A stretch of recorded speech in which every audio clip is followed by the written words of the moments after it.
সোমবার ভোট গণনা, ওই দিন ঝড় বৃষ্টির সম্ভাবনা, পূর্বাভাস আলিপুর আবহাওয়া দফতরের। 4 তারিখে মেনলি দক্ষিণবঙ্গের সব জেলাগুলিতেই দমকা হওয়া, বজ্রবিদ্যুৎ সহ বৃষ্টিপাতের সম্ভাবনা রয়েছে।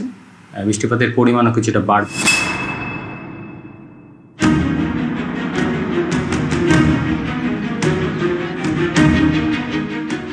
এপ্রিল প্রথম দফার ভোটে চড়া রোদ। 29 এপ্রিল শেষ দফায় মেঘলা আকাশ, নানা জায়গায় বৃষ্টিও হয়েছে। 4 মে সোমবার ভোট গণনা, ওই দিন উত্তরবঙ্গ এবং দক্ষিণবঙ্গে তুমুল বৃষ্টির সম্ভাবনা। আবহাওয়া দফতর জানিয়েছে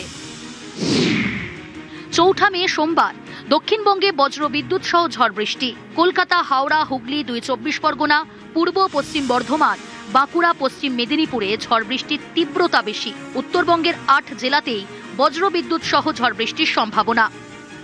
1 তারিখ বিক্ষিপ্তভাবে হালকা থেকে মাঝারি ধরনের বৃষ্টিপাতের সম্ভাবনা থাকবে দক্ষিণবঙ্গের জেলাগুলিতে। 2 তারিখে পূর্ব পশ্চিম বর্ধমান, বীরভূম, মুর্শিদাবাদ, নদিয়া, উত্তর দক্ষিণ 24 পরগনা, পূর্ব মেদিনীপুর দমকা হাওয়া সহ বজ্রবিদ্যুৎ সহ বৃষ্টিপাতের সম্ভাবনা রয়েছে এই জেলাগুলিতে। 3 থেকে 5 তারিখের মধ্যে আবার বৃষ্টিপাতের সম্ভাবনাটা বাড়বে। বাঁকুড়া, পূর্ব পশ্চিম মেদিনীপুর, ঝাড়গ্রাম এই জেলাগুলোয় তীব্রতা বেশি থাকার সম্ভাবনা রয়েছে। 4 তারিখে মেনলি দক্ষিণবঙ্গের সব জেলাগুলিতেই দমকা হওয়া, বজ্রবিদ্যুৎ সহ বৃষ্টিপাতের সম্ভাবনা রয়েছে। বৃষ্টিপাতের পরিমাণও কিছুটা বাড়বে।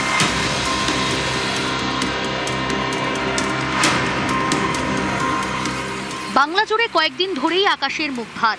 বৃহস্পতিবার সন্ধ্যেতেও ঝোড়ো হাওয়ার সঙ্গে বৃষ্টি। লন্ডভন্ড দক্ষিণবঙ্গের একাধিক জায়গা, যেমন দক্ষিণ 24 পরগনার পারুলিয়ায় বৃহস্পতিবার সন্ধ্যায় এখানে প্রবল ঝড় বৃষ্টি। ভেঙে পড়ে একটি গাছ, চাপা পড়ে প্রাণ যায় ক্লাস 10-এর ছাত্রের।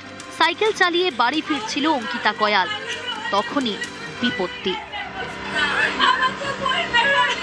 যখনই ও একটু এগিয়ে এসে এখানে দাঁড়ায়, যাচ্ছিল, সেই সময় সাইকেলটা দিয়ে এই গাছটা যে দেখতে পাচ্ছেন, এই গাছটা ওর গায়ের মধ্যে পুরোটাই চেপে পড়ে যায়। তৎক্ষণাৎই ওর কোনো সেন্স হারিয়ে যায় পুরোটাই। আমরা তড়িঘড়ি গাছটাকে সরিয়ে এখানে স্থানীয় লোকজনকে নিয়ে আমরা সকলে মিলে ওকে হসপিটালে নিয়ে যাওয়ার পরে ডাক্তারবাবু দেখলেন, দেখে বললেন যে উনি মৃত।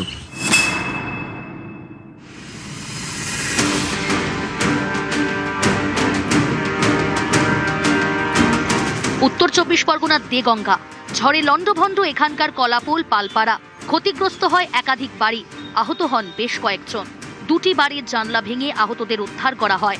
দফায় দফায় বৃষ্টিতে চাষের জমিতে জল জমে, এতে ফসলে ক্ষতির আশঙ্কা। আমার এই ঘরের মধ্যে আমি ঘুমিয়েছিলাম, আর ওই ঝড় এসে আমার এই হাতে লেগেছে। সবাই আটকে ছিল, জানলা ভেঙে লাস্টে বের করতে হয়েছে। দেখেন পরিস্থিতি। আমি ভ্যান চালাই, আমার ভ্যানটাও এখনো ভেঙে চুরে পড়ে আছে ওখানে। আর কোথাও ঘরটা কিচ্ছু নেই আমার, ঘরের ভিতরে যা যা জিনিসপত্র সব।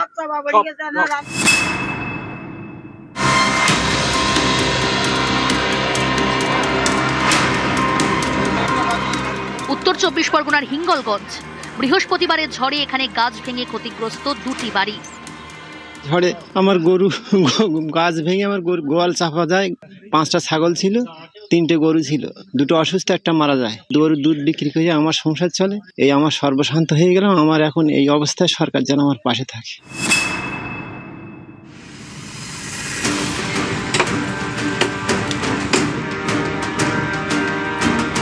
বুধবার থেকে টানা ঝড় বৃষ্টি।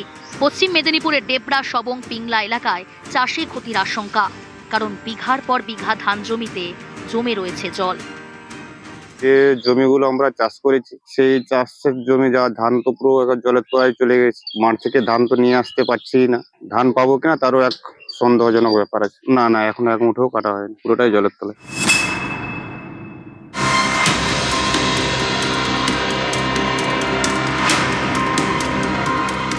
ঝাড়গ্রাম জেলাতেও ঝড়ের তাণ্ডব। একের পর এক বড় বড় গাছ উপড়ে পড়েছে। গাছ পড়ে বন্ধ হয়ে যায় রাস্তা, ছিঁড়ে যায় ইলেকট্রিকের তার। বেশ কয়েক ঘন্টা পর ফেরে কারেন্ট। নিউজ 18 বাংলা।